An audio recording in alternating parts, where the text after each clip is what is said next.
This podcast is not intended as a substitute for the medical advice of physicians.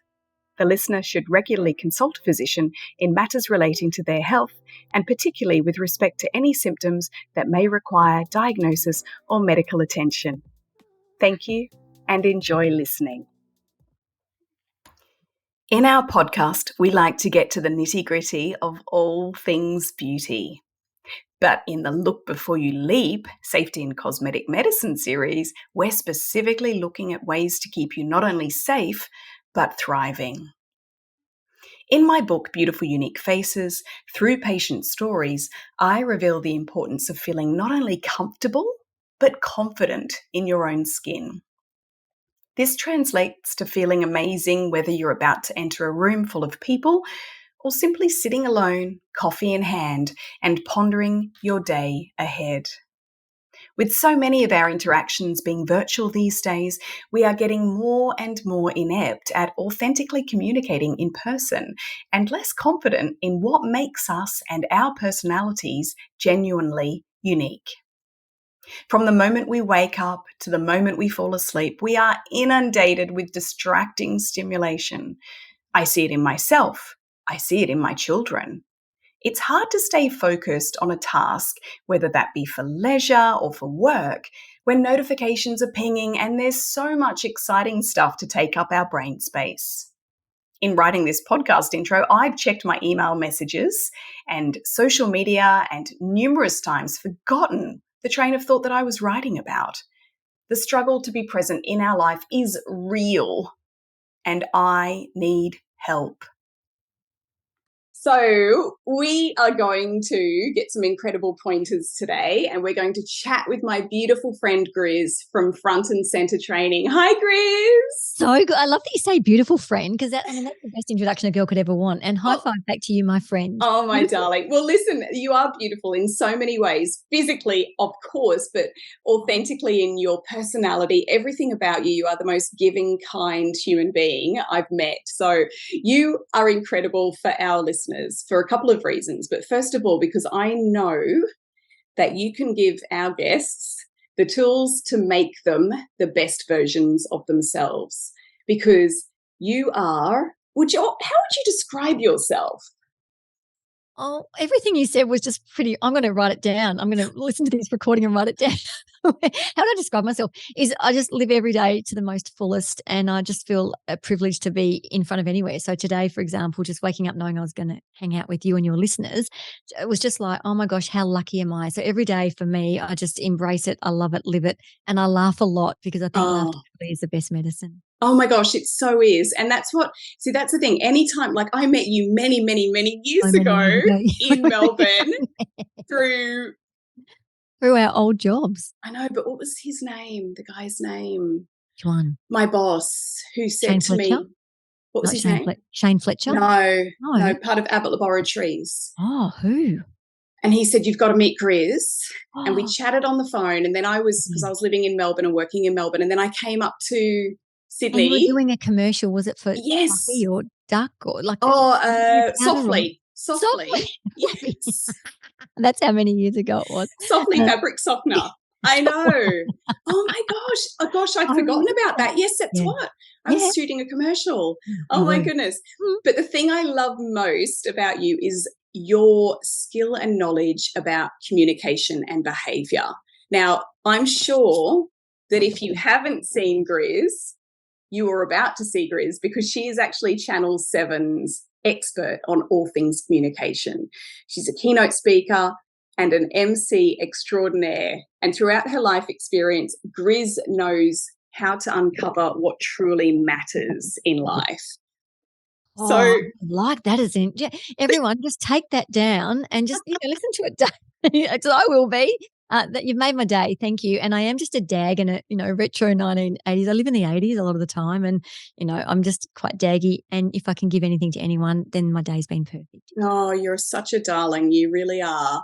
So, Grizz, tell us about your time on TV. What do you normally do on TV? Yeah, so we call it hard-hitting journalism, how to take back your Christmas presents with no receipt. So, it's really how to say no to people. And I think that's a big one. We get a lot of response. It's interesting because some of the topics topics we bring back for 3 or 4 segments quite often because people love them. Everything from how to say no to somebody, how to deal with passive-aggressive behavior, how to deal with your kids, your family, your friends, live the best version of you. So it's really stuff that you can innately do really quickly because part of TV is you only have, often a 9-minute segment. How do you get some really good information across that people can pick up straight away once they get off the couch from watching Channel 7 and go and utilize? And you know what was really and I'd love to start with a story because this is a story that just melts my heart. And I spoke about this particular segment this day on smiling. And I remember walking out of the studio and the whole segment was about how to smile with your eye contact, smile with your open body language, smile with your tone and inflection and diction and articulation and power of pause and pace. Like all of that is form smiling. Anyway, I walked out of the studio and I was a bit cranky and I always coach myself after every interaction. So when I leave here today, I'll coach myself on what I would do differently and when I'm keynoting. And anyway, this particular day, I was just like, how could you spend 9 minutes, Chris, talking on smiling? What a waste of time when I could have given people other skills. Anyway, I went about my business and 4 days later, I got a call from the EP and she said, Grizz, this guy Duncan from Hillsville, he is just wanting to try and contact you because he is desperate to talk to you about your smiling segment. And I was like, oh my gosh. And she said, and we can't give him your number. And she said, he rings every day. And I'm like, well, why wouldn't you ring? Because surely Duncan from Hillsville would love my phone number to ring and chat. And I thought, gosh, if he's rung me for 4 days in a row, he deserves a call back. So I rang him and I said, hi, Duncan, it's Grizz from the morning show. And he said, Grizz, in a really smoker's gruff voice, I need to talk to you about your segment. It's like, oh no. He said, Grizz, I've got a lady and she's got I've got a wife and she's got metastatic breast cancer and she's in palliative care and she's going to go to heaven really soon. And he said, I was sitting up at the end of my bed doing up my shoelaces and I listened to your segment intently. And he said, you know what, Grizz? He said, we walk into the room every day and we don't smile and we don't have a pleasing voice when we greet each other. And my sons walk in and they're not happy and all of our friends walk in and they're not happy and the room is sad every day. And he said, I dread going to see her and these are the last days of her life and I don't want to be there because the room feels so sad. He said, so I thought I'd do what you said and I thought I'd go in and change it. So I took on board all of your advice. And he said, I opened up that door and she was sitting at the window with her tray table because it was lunchtime by this stage. And he said, she looked up at me and I gave her this big Duncan smile. And he said, Grizz, and she just burst into tears on me. And I said, Duncan, I am so sorry. This segment was not meant to make you or your wife feel even sadder than the current life situation you're going through. And he said, Grizz, she turned to me and she said, that was a smile you gave me as I was about to walk down the aisle and marry you.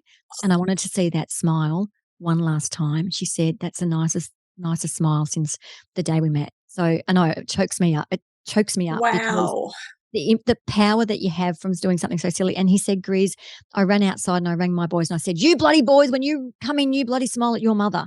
And he said, I put a big sign on the door of our hospital room saying, do not enter unless you're wearing a big smile. Yes. And he said, the room has changed dramatically. And we're all sleeping in the room now and we're laughing and we've got music going and all the things that you said we are doing. We're playing games. We're playing snakes and ladders and we're playing that Pop It Trouble game. And we've brought in all the games from when the kids were young and we've got Game of Life. And he said, we're laughing and we're smiling. And he said, none of it would have happened without you. So I put that into perspective and go, you know what? I bloody am going to shout it from the rooftops everywhere I go, my stuff, because I never think it's relevant to anyone until you get a Duncan from Hillsville call.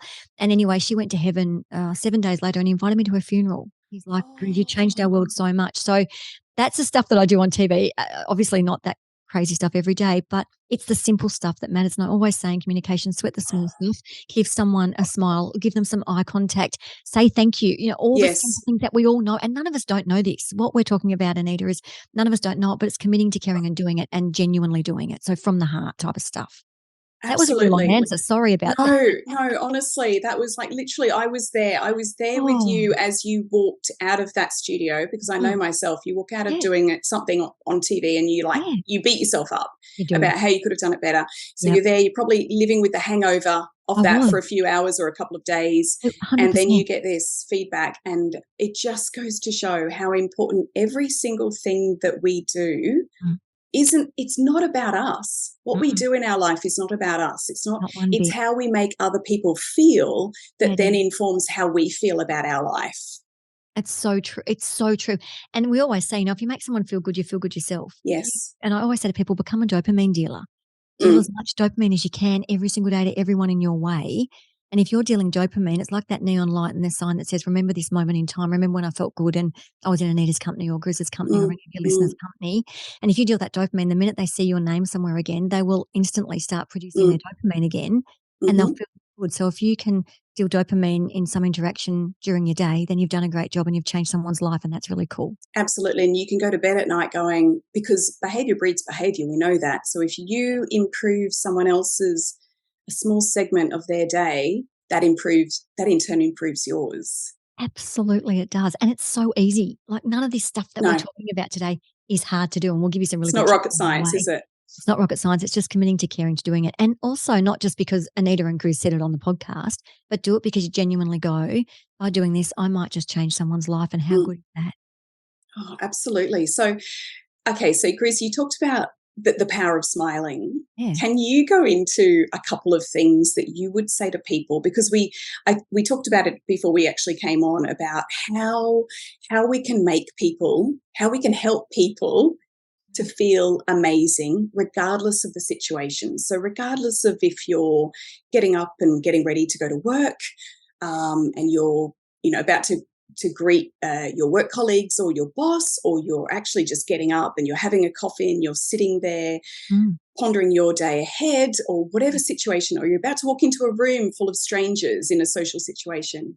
How can we feel amazing regardless of the situation? Oh, gosh. Well, my number one thing is self-talk. So we often say we're really worried, and the minute your brain hears your language, so the minute you tell people that you're worried, the minute you say to yourself, I can't do this, I'm not good enough for this, your brain goes, you know what, you're not. So it starts to make you fault because it's thinking, oh, I'm scared now, and they go into fear zone. So every time before I go anywhere when I'm presenting, I walk past, and this isn't about being arrogant or being uppity.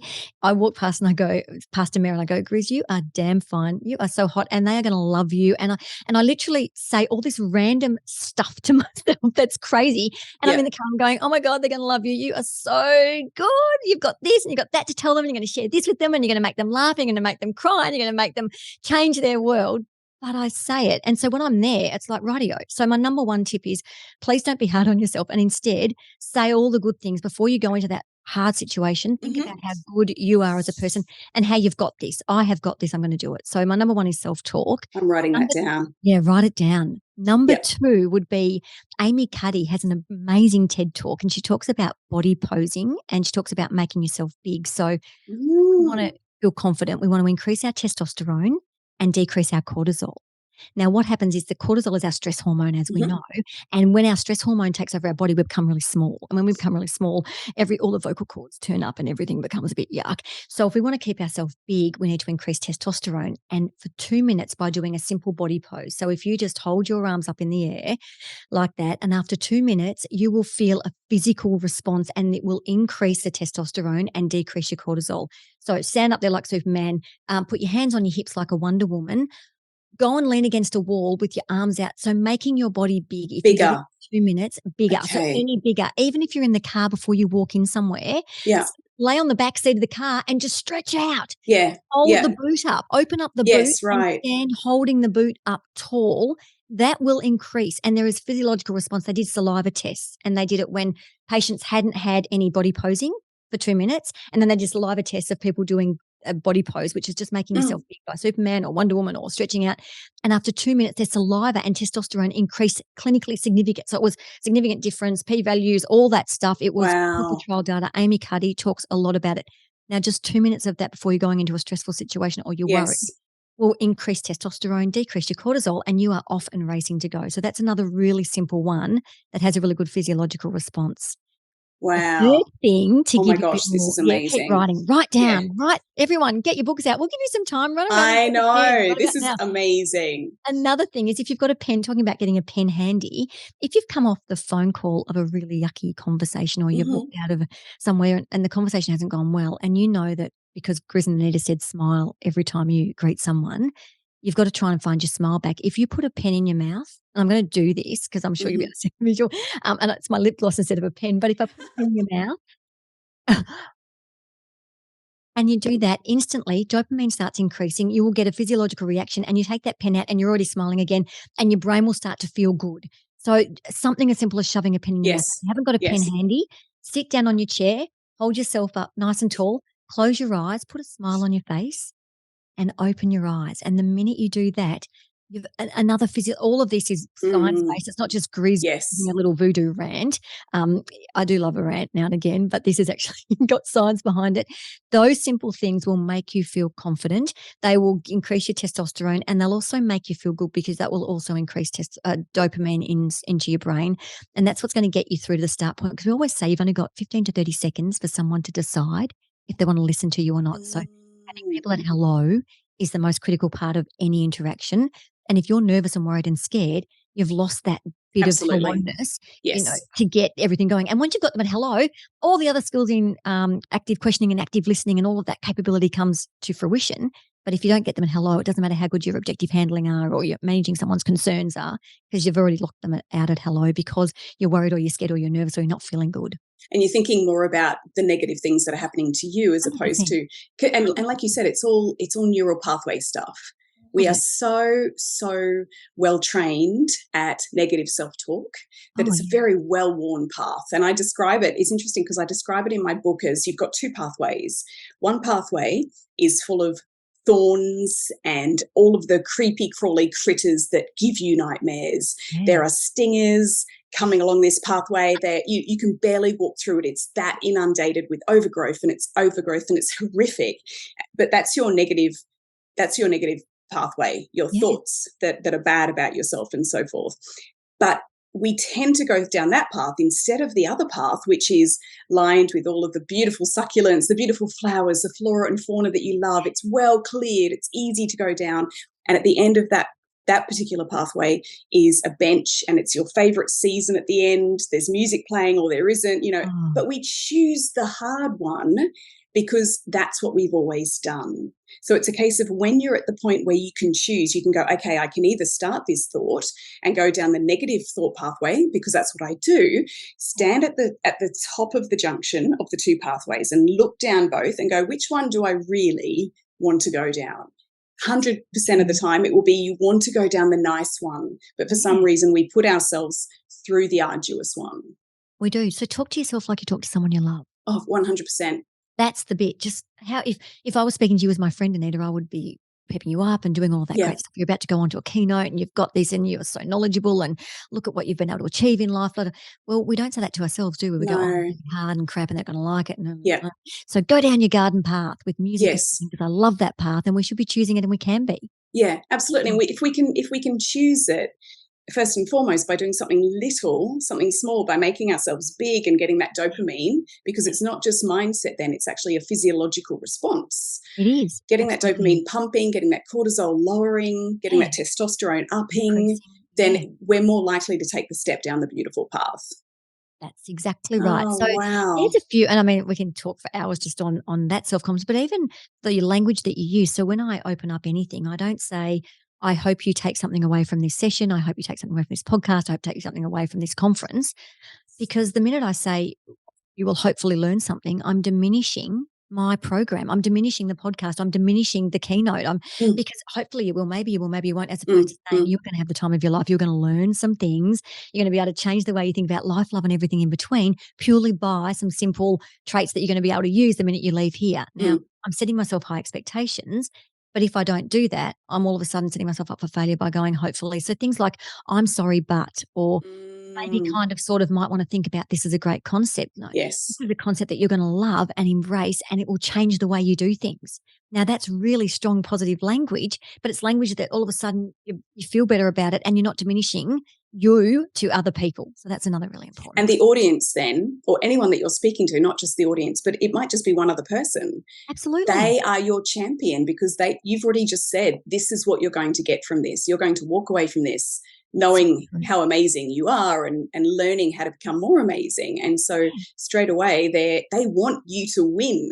Yes, of course they do. And no one in an audience, including you and I and your listeners, no one sits there going, we hope this person fails on stage, because how uncomfortable does it feel when you're an audience member and the person who is presenting is really struggling up there on stage? You just feel so awkward and yuck, and you start counting their ums, and it's a really yucky audience to be in. So think about that. Your audience want you to succeed. Yes. Your audience absolutely do. And just find that one person in the audience that's smiling at you. Yes. And when use them as your anchor point. When things are going a bit crazy or you've forgotten what you're saying, go back to that person because they'll still be smiling at you. Yes. You'll put a smile on and then you'll go off and racing again. So, do you know, I'm going to tell you a little, and you may well do this, but I'm going to tell you a little secret that I do when I'm acting, but when I'm doing pieces to camera, so more so presenting work as opposed to acting. But when I'm presenting and I'm, like I said, doing pieces looking directly down the camera lens, what I'm thinking, and I've done this ever since I graduated from drama school, what I'm thinking as I'm looking down there is, I love you. Yes. That's actually what I think. I think, I love you. Like, I don't think about anyone specific, but I think about whoever's there behind that, watching me on that screen. I'm like, I love you. And it doesn't matter what I'm delivering. That's what I feel. I feel, I love you. I love you so much. I care about you so much. And that's why I'm talking to you right here, right now, because I love you so much. It's so good. And and even before I present, that's what I do. Yep. I look at the audience and I say in my head, I love you. I love you all so much. I love it. And that's such an easy tip and it takes 1 second to do. And all that stuff that we talk about they're all really simple tips. But if you put them all together, you'll be able to achieve anything that you want, whenever you want, however you get there, you'll be able to get there. Absolutely. Now, Gris, you did say something about language. And obviously you said, in the introduction to something, instead of saying, I hope, or I'm sorry, or I apologize, or hopefully, what's some language that we can use that will just improve every interaction we have? Yeah, so it's more the positive language. And always the first thing is when you're talking to somebody, think about that person. So think that everybody's wearing a sign around their neck. And that sign says, make me feel important.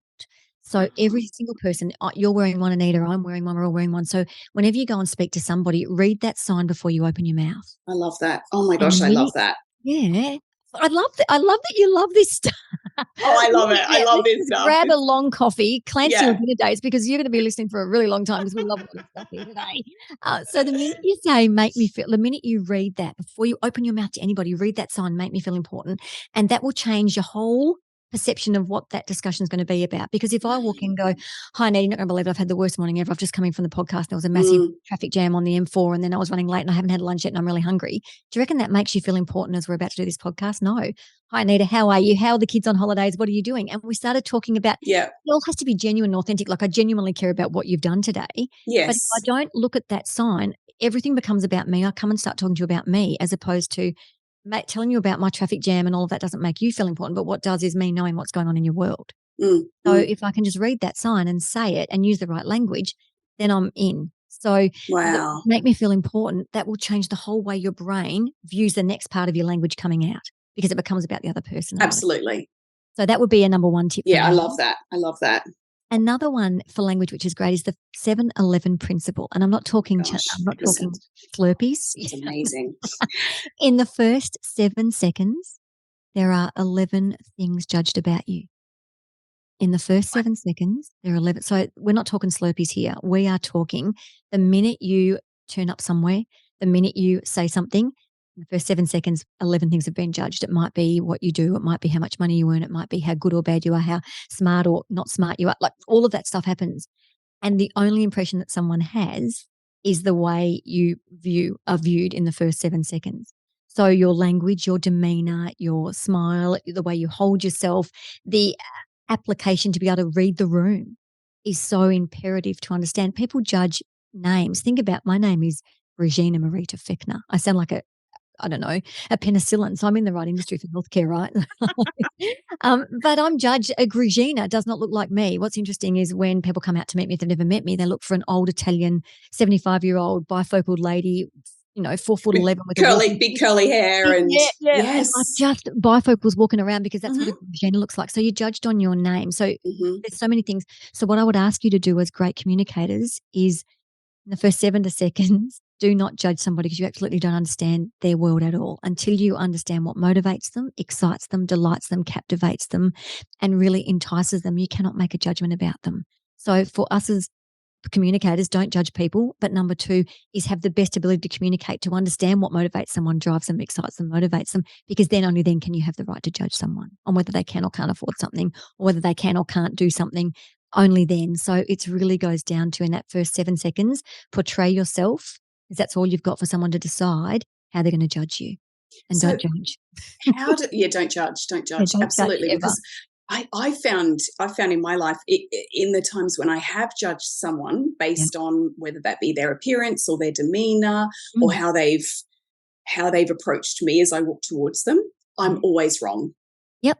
I'm always wrong. Of course we are, because we don't know anything about them. Yeah, totally. Girl in a pink jacket with blonde hair and headphones on. What could she possibly know? Exactly. It's true when I go up to train doctors in media, or when I go up and talk to doctors, the first thing they look at it would be, oh my God, look at that girl's blonde hair. What could she possibly teach us? And I've already got a judgment. So I really have to, in that first 7 seconds, turn everything around for them to even want to engage before I can even talk to them about what I want to talk to them about. Yeah, wow. Now, I want to ask you two things. Firstly, how do we find out what motivates someone? What drives you and motivates you? Yes, absolutely. So we call that the WIFM. And what's a really interesting stat around is Harvard Business University suggests that every single day we receive about 1,800 bits of information, all of us. From the 1,800 bits, we perceive 60 bits of information. So that's stuff that we think is good in our day. But we only react to 15 bits of information in any one day. And the reason we choose to react to is because there's a what's in it for me, what motivates me, So what you need to do is sit down in a quiet spot and just go, write down everything that you love to do. Everything that you love to do. I love to talk to people. I love to be. And from that, you understand that if I'm in a role or I've been asked to do something and those skills match that role, then you're going to have a really good time. But if you are looking at those list of skills that you write down that you absolutely love, and what motivates you, is it motivating you that someone else tells you you've done a great job? Well, if that's the case, then let those people know that you don't need money, or you just love that your boss once a week sends you a text saying, well done, you. I'm so proud of what you've achieved this week. Now, you have to tell people what motivates you, your bosses and your leaders and your clinicians and your colleagues and your friends. And if you don't, they can't know it for you until they do learn about you. But if you are anywhere and you are in a team environment, let someone know what excites you and delights you and captivates you.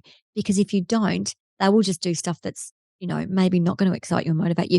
And always find a job where you are doing what you love doing. And people say to me all the time, oh, but Grizz, but it doesn't pay well, it doesn't work. If you love what you do, you will make it earn you as much money as you want it to earn you. Absolutely. The money will come. The money will come if you're doing Focus on something the you people love. and the numbers will come. Focus on yourself and the numbers will come. So it's really, really important that you do that and have the courage and the bravery to go, I believe in myself and I am going to crack in and do it. I'm going to do all the work it takes. And I mean, you listen to Lady Gaga's speeches, you listen to all these crazy speeches. Everyone has come from nowhere. A lot of the amazing people, but it's because they've got guts and resilience and they've got the courage and, vulnerability. We talk about that with Brene Brown a lot. And she says standing in the arena is a really crazy place to be. Like if you're putting yourself out there, that's what vulnerability is. So today we're both being vulnerable, Anita. We don't know what's going to happen at the end of this podcast, but we're giving it a crack. We're going to sit up here and give it our best. And we're being vulnerable because at the end of it, we don't know what's going to happen. So we choose to be vulnerable. We do a great job. And at the end, who knows what's going to happen? But if you never have the courage and the bravery and the vulnerability, you'll just keep on doing what it is you're doing. So absolutely. And you'll be sat in the corner in a kind of, in a box, panicking and worrying that I better not do that in case, God forbid, I get judged. Exactly. And that's not a way to live, because you've got to, in being vulnerable, you will always end up helping other people. Of course you will. And you'll never die wondering what if, and you'll never die going, gosh, I wish I had of. Yes. Being vulnerable goes, I'm going to get out there and give it a go. And I don't know what's going to happen, but you know what? Yay me for giving it a go, because high five me, because not many people do give it a go. People just stay safe and they're not motivated in their roles anymore. They're not motivated with the person they're with. There's a whole lot of reasons, but they stay there because it's safe or it's easier. And sometimes the hard road in that spot, I would say, sometimes you've got to get out and do the hard yards. But the long-term rewards and ramifications for that are just huge and ginormous. And we only have one life. So absolutely. And we need to be proud of what we've achieved at the end of that life. Yeah. It's interesting what you're saying about vulnerability. Reminds me of something. I was pulling up to the girls' school. It must have been the start of last year or even the end of the year before. Yeah. And I got out the car and one of the teachers came up to me and she said, oh my gosh, I read your book over the Christmas holidays. And straight away I went, oh, Oh, and then I started mentally my brain going through the 77,000 words Yeah. really quickly going, Hang on. What word did I say there? What did I say? What did I write? Oh my gosh, oh my gosh, oh my gosh. And then I said to her, I said, no. And I looked at her in the eyes and I said, thank you so much. I really appreciate that. And then she said to me, she said, how did it feel being so vulnerable? And I said, actually, it was my right, and I had to be vulnerable to pay back and give thanks to all the women that I've talked to and looked after over the years who've been nothing but vulnerable with me. So it's only fair that I be vulnerable back so that they can see the truth of what's going on, in the profession and in the world as women, kind of thing. But she was like, so how did it feel to be so vulnerable? And I was like, oh yeah, I was actually. But then she went, yeah, wow, that must have felt really cathartic. And I was like, yeah, it did. It did. And you did. I mean, amazing. Look at you. Look at what you're achieving every day. And it's having the guts and the stamina to keep at it and not just going, it's too hard, because if everything was easy, we'd all be doing it. So But we'd be bored, wouldn't we, Grizz? Oh, you and I, we'd be sat there, and I hope other people, I don't know, if there's something to achieve, if there's something that excites you, if there's something that gets your little bubbles bubbling, then we need to go, how can I get in? I want me some of that, and I want a bit more of that, and a bit more and a bit more. Yeah. And so it's just having that passion and that drive and that fire in your belly. That's like, I'm not going to give up, and it's hard, but I'm going to keep going because I believe in it, or I want to do it, or at least I know I'll never die wondering. And I think that's really important. And, you can be the best person that works at Coles, and it's not about job title. It's about what you love doing, because if you love what you do, you never work a day in your life. Absolutely. And we know we've got our own businesses, Anita, so we know that some of our days and cash flow and just all the stuff that goes on. All the other stuff. Yeah. Yet at the end of the day, you go to bed at night and you go, gosh, I've changed someone's world, or I've helped someone, or lucky me, it's a privilege someone's flown me to this place to be able to present at. So if you just remind yourself that even though some days are really hard, the good outweighs the bad, and you do what you love, and that will be the best in life that you could ever possibly do. So, okay, this is not something that we talked about before, but I want to throw this at you because, oh my gosh, I'm really, really interested in your response to this. No. What can someone do for you to make your day amazing? That's a really good question. And it's just someone saying, thank you for what you've given me is going to change my life. Thank you is all I need is thank you. I'm not driven by money. Money doesn't motivate me. Fame doesn't motivate me. I've got no fortune. I'm not famous in any way. What motivates me is someone saying, thank you for changing my world, or I had no idea about that, and I'm going to do that. I mean, what was interesting was I hand out scratchies at a lot of events that I go to. I'm the scratchy girl. I've become the scratchy girl.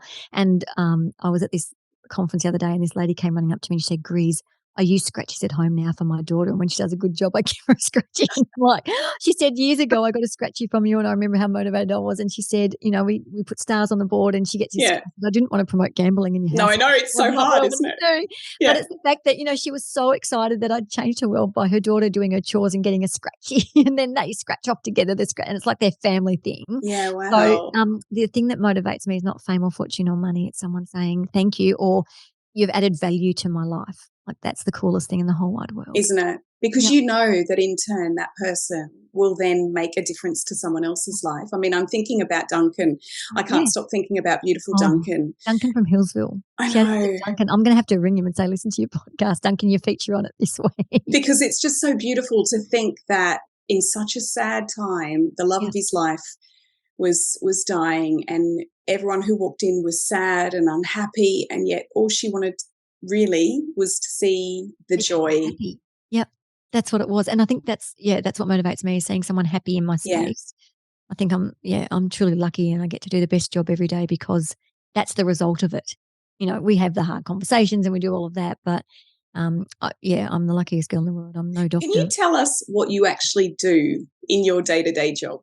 What do I do? Yeah, because I find it fascinating, because I obviously follow you on Insta, and I'm always there going, you're amazing. I love what you're doing. And I know what you do, but can you tell our audience what you do? Because I think it's a fascinating lifestyle. It's a crazy life. So last week I was in Perth, Adelaide and Queensland. So it was on 4 different time zones in a week. But I do everything from training nicotinill training for Terry White chemists, or, something as simple as that, to oncology, hematology, metastatic breast and bowel cancer and other disease states for pharmaceutical companies. I've come from an HIV session this morning. I've got a podcast with you now, and I'm doing a massive opening for an oncology unit tonight as a keynote, so cutting a ribbon and doing other bits and pieces. And then tomorrow I hop on a plane and I go to Noosa and I do an MC for a Noosa day. And then I leave that and I go off to Brisbane. And in Brisbane I am doing a dinner for a Growth Australia, which is this amazing company that do fit outs of internal places. So it's really varied. And then wow, I'm literally I'm aghast. This is only what we're talking about 2 days. 2 days, yeah. And then at Channel 9 Mount Cootha. So I do all the leadership for Channel 9 and all of their Mitch Pedia media training. So it's a really vast and no day's the same. And I was at Valley Plastics on Friday in Brisbane as well. So it's really varied. Everything is so unique and so different.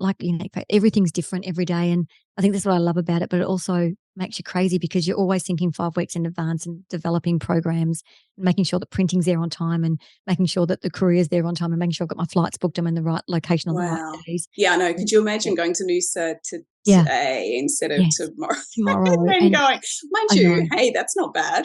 That's not bad. An extra day in Noosa. Hey. Exactly. But what I love about that is you meet so many varied and incredible people, and there would not be a personality that you haven't come across that you've gone, oh my gosh, how do I crack this nut? How do I crack this person? How do I make the learning, or how do I make my message, my story understandable by them so they're going to take something away from that?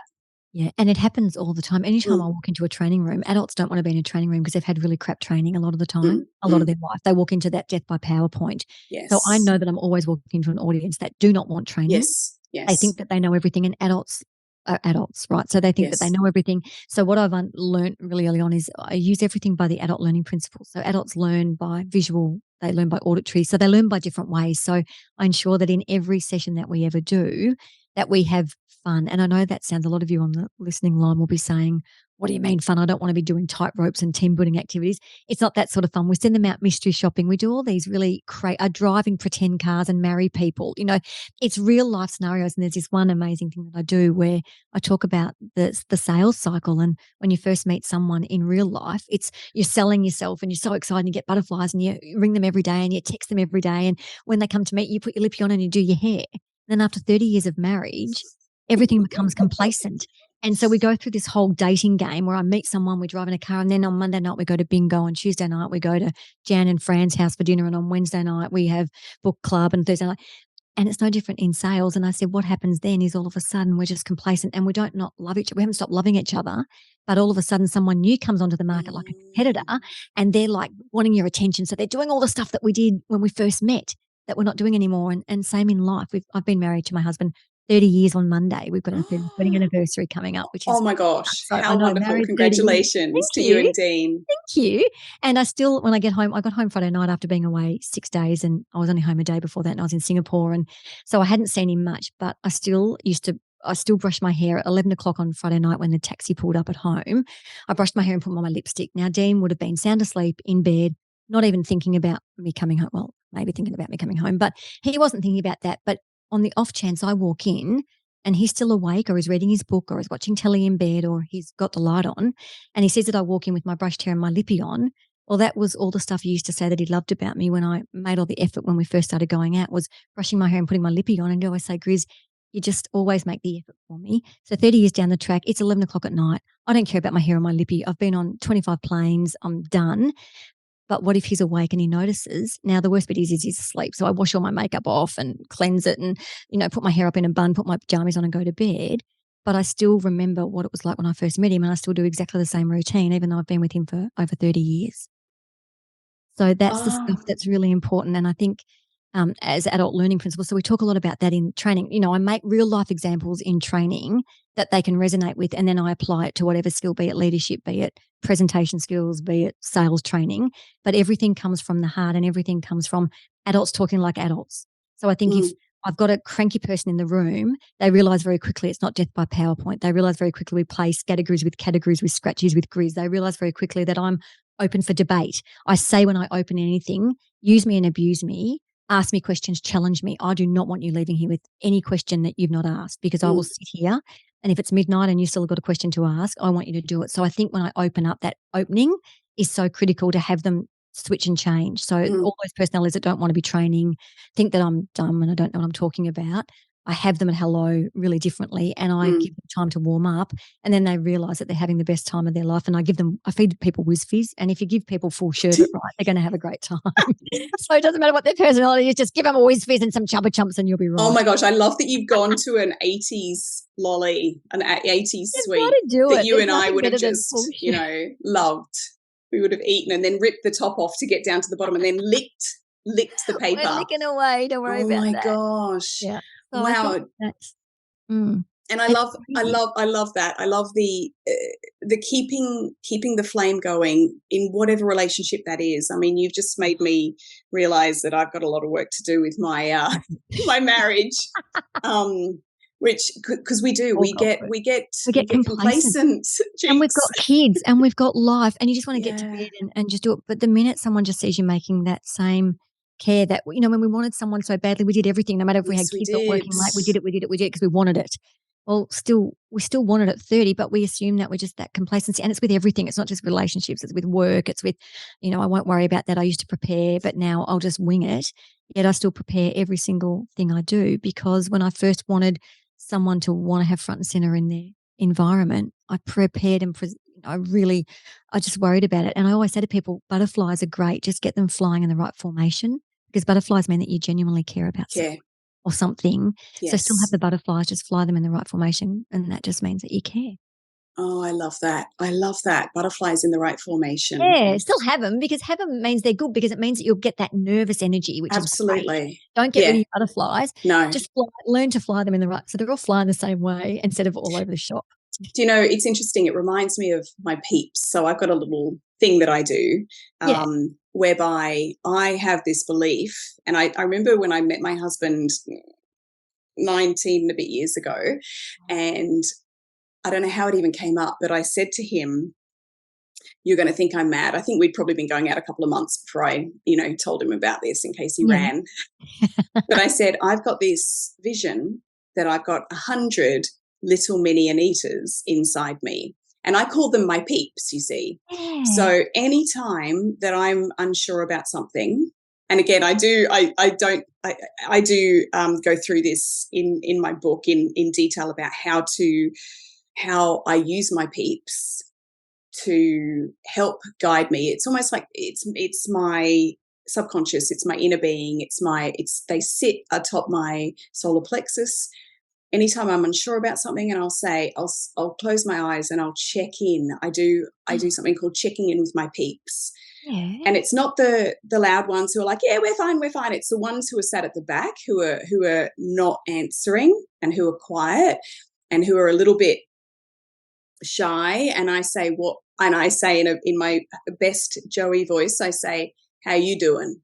I love that. What's going on with you? How are you doing? And I sit and I wait for them to tell me, and my subconscious will always tell me, and then I know how to act on that, because I know then what's truly going on in my subconscious that my subconscious wants me to know about. And I call them my peeps. And I love the thought of the butterflies because my peeps move in unison. They are together. Yeah, they are. And I love how you're doing. Friends is my favourite show. I love it. So good. That analogy, and I'll remember that forever. So thank you for sharing that with me and all your listeners. Gosh, my absolute pleasure. My pleasure. Now, I just have one more thing to ask you. Oh, really? I'm just an introduction. I've got a whole lot more to say. Well, because I know you've got so much to do. You've got a thing to open. You've got to cut a ribbon tonight. You've got to get your cutting fingers ready, and you've got to eat. Yeah. Oh, eat. Yeah, I do need to. Yeah, you do need to eat. I had a Subway. Did you? You did have a cheese and lettuce Subway on the way home from my HIV thing. Yeah. Oh, bless you. Bless you. So we are surrounded from the minute we wake. We are surrounded by exciting, shiny, razzle-dazzle things, quite often that are incredibly empty and no use whatsoever to our lives, but these things called distractions. How on earth Actually, this is just me asking for my, for me personally. Yeah. How on earth can I stay focused and see these distractions for what they are and just keep my mind on task? Okay, I've got a couple of rules for you here. And the first one is the 52-17 principle. Oh my gosh, we got 7-11, 52-17. I love 52, this. 17. I'm a So numbers person. 52 minutes, you're going to set your clock, and there's a lot of apps that do it as well, but you're going to set your clock for 52 minutes and you're just going to focus on your list of what you have to do. Mm-hmm. Then the reward is you get 17 minutes to do whatever you want. You can walk around the block, you can read some of your book, you can watch maths, you can do whatever you want for 17 minutes. So the 52-17 principle, 52-17 it is. 52-17 means that for 17 minutes then you've got, and that's the way that we're most productive, is 52 minutes we can really just concentrate and go, you know what? And before you know it, 52 minutes is up. And then you've got 17 minutes of fun. To walk the dog, to ring a friend, to read a bit of your book, to scroll your internet. And if you just do that all of the time, so that's one of the productive tools. Now, that mightn't be your tool. So another one is what we call the 1-3-5 principle. Every single day in your list, you're going to write one thing that is the biggest, most important thing you have to do, 3 medium things, and 5 fun little things that you want to do. Mm-hmm. You do the one thing in the morning first up, that one awful thing that you've got to do. You've got to do it first up, because otherwise your whole day will be wrecked and ruined and you'll feel shitty for the whole day. Because after you go, I'll do it after morning tea. So you'll do your little fun things and then you go, I'm going to do that one thing after morning tea. Then morning tea comes and you're so worried about it. And then you think, I'll do it at lunchtime. And then you're so worried about it. And then the end of the day comes and all day you've been thinking about that awful thing you've got to do. So you just need to do that first. Yes. And the way you do that first is the 5-second rule. 5, 4, 3, 2, 1. The rocket. 5, 4, 3, 2, 1. Well, the 5, 4, 3, 2, 1. The 5-second rule is your brain gives you 5 minutes to say it's not going to let you do something. So the minute you want to do something, but you're a bit scared or worried about it, you go, oh, I don't want to do that now. So I might say, oh, I see Anita over there. I want to go and talk to her. Oh, she won't want to talk to me. She's busy with other people. I don't want to interrupt her. My stuff's not important. So your brain gives you reasons not to do something. So the minute I say I want to see Anita, I literally hop up out of my chair and I start walking towards you. And that gives me no time for my brain to tell me not to do something. So your brain gives you 5 seconds before it says don't do it. If you've got to write a really hard email to somebody, open up I don't want to do this, I want to do this. Instead, I've got to write an email to Anita. I'm going to open up and write, hi, Anita, blah, blah, blah, blah, blah. And the minute I start writing it, my brain can't tell me not to write it because I'm already doing it. I might have to pick up the phone and ring Anita and go, hi, I don't want to do this. Oh, I've got to ask her for this. I've got to change time. Instead, I've got to ring Anita, and you pick up the phone and you start dialing your number. And the minute I've done that, my brain doesn't tell me not to do it. So the reason we procrastinate and the reason we find other things to do is because our brain is constantly telling us not to do what we have to do because we find other bright, shiny things to do. So every time you have to do something, just pick it up, start doing it, and your brain won't tell you not to, and then you'll get it done, and then you'll be able to go and do what you want to do with your bright, shiny stuff. So the 5-second rule is a really good one. The 1-3-5 principle, and that work really hard for 52 minutes and then have 17 minutes off to do whatever you want to do. Yeah, I love that. So why does our brain tell us not to do the main thing that we really need to do? Because we work in scared mode all the time. So we've come from primitive days where we're on the hunt and gatherer. Like the minute we walk outside, we look for things that are going to go wrong. We look for all the drama that's going to happen. So the minute your brain wants you to do something and your brain's like, this is going to be a bit hard, it stops you from doing it because it's like, you know what? This is going to feel yuck. I don't want to feel yuck at the moment. I'm not going to do it. Or I'm not worthy of it, so I'm not going to do it. Or they might take my email the wrong way. I'm not going to do it. So it's all that self-talk. Self-preservation. But if you just say, change your whole mindset and go, every time I've got a task that's a bit harder to do, in my head, I'm just going to say I'm going to do it. And the minute you start picking up the pen or dialing the number, your brain can't tell you not to do it because you're already doing it. So it's that first bit of movement to make you do it. So if you've got to write a list and you don't want to write a list, or you don't know how to write the first chapter of your book, just open up the piece of page and just start writing. And then your brain will start thinking about what you're writing, not about not to do it. Does that make sense? 100%. In fact, I just finished listening to the audiobook, and I would love to tell you what her name is, but the author of the 5-second rule. Yes. Oh, yeah. So she's incredible. Unbelievable. It's absolutely. Like I love it. Yeah. So there's some really easy one, even though we get distracted. And then it's thinking to ourselves, if I just get this done, then I can go and be distracted. But imagine knowing I can go and be distracted, but I've got to come back to this crappy task. Yeah. So actually allowing yourself, so saying, okay, look, I do want to mindlessly scroll, and I do want to mindlessly scroll looking at videos of dogs wearing cute outfits. Yes. And like, Why it's would not you going not want to do that? Exactly. My thoughts exactly. So you're allowed to, it's not like you're saying, Anita, you must not do that. You must not look at doggy videos and cat videos and things like that. It's that you can do that, but when it's an appropriate time. Yes. Yeah, so you'll have much more fun scrolling at doggy photos if you've done the harder task, because every time you're looking at those doggy photos, you're still thinking, I've got to go back to it. I've got to go back to it. And you might stop for a minute, but then you've got to. So I say that every night before you go to bed, I write a list of all the things I've got to do in the morning. So it clears my brain and I don't have to think about it again. I wake up and I make sure that my hardest thing is done first. And then I've got the whole day to play and the whole day to go, I don't have to worry about that. And it's no different to if you're a presenter. I always say, try and present first up, because if you are the last presenter, you sit there watching and waiting, and the whole day you're not even enjoying the presentations because you're stressing out for yours to come. Do yours first, bring it on, and then you've got the whole day to sit back and just enjoy everyone else's presentation. So it's really just allowing yourself to get all the yucky stuff done so you can have so much time for all the good stuff and enjoy the good stuff. Oh, I agree, because that's what it's about. It's about finding the joy. Finding the joy in everything we do. Joy. Yeah. And oh my gosh. Feel good, right? Absolutely. Absolutely. Because life's about peaks and troughs. Yeah. It is. It's not about constant peaks. Gosh, if it was, we wouldn't have the chance for our dopamine to go down and our serotonin to go down, for then to peak again and us to feel good. So, and we need to rest, and we need to ponder on those times that are troughs and go, this is a nice rest time. This is a nice downtime.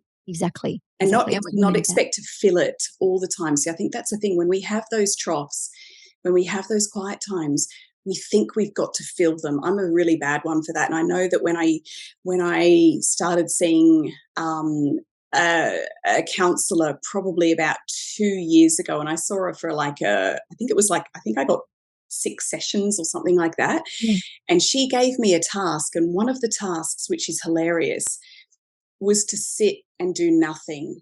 So I wasn't allowed to, I said, can I read? And she said, no, because that's got an end point. That's got a goal. You have to sit and do something with no goal. So I said, well, can I do some writing? Can I do this? Can I make myself a cup of tea? And she said, no, you just have to sit. And that was almost like someone pulling my fingernails out. That was and it was I only had to do it for 5 minutes. She tasked me with doing that for 5 minutes a day. Yeah. And I was in pain, physical pain. I would be too. Trying to do, yes. I'm going to start doing that, Yeah. Yeah. And you're allowed to, if your mind wanders, that's fine. That's fine. You can probably, no, I wasn't allowed to write stuff down. I wasn't allowed to do anything. But and it's not meditation. It's not like you're closing your eyes and doing that. You're literally just sitting, looking out at the view, doing whatever you're doing. I'm going to try that. That is an awesome tip. It's hard. Gosh, your listeners, they've just got the best tip of the day. I know. Thank you, Anita, for coming onto my podcast. Thank you. Oh my gosh, Chris. I've absolutely love this. You and I could talk forever and a day, but then you've got to do your Edward Scissorhands tonight with cutting a ribbon. No, I know I've got to do that, and I've got to, I don't know what's on after that. Some sleep maybe, but today will be absolutely been the highlight, hanging out with you and your listeners. Thank you my for darling. choosing me to come on. Thank you so much for coming on. I love you. I love you loads. I love you, and I can't wait to see you at an event soon. There will be an event soon. There are lots of events coming up, and if not, we'll start our own event. Yes. Let's do Why that. don't we do that? I would love to do that. Boys, girls, and everyone in between. We can do anything. Absolutely. Too right. Thank you for having me. Oh, thank you, sweetie. Thanks. See you soon. Bye. I'll just let everyone know that I will have all of your information in terms of front and center, your Insta, all the information and details about you. We didn't even get to speak about this book that you're writing. Oh, sorry. Do not worry about that. We'll come back for another million. We'll do another one when I do more on 25. Writing. Yeah. 25. We've got time. Exactly. So all of that will be in the show notes so that you can look up everything that we've talked about with Briz today. But have a beautiful day, sweetie, and I'll see you soon. See you soon. Bye. Bye. See ya. Stop.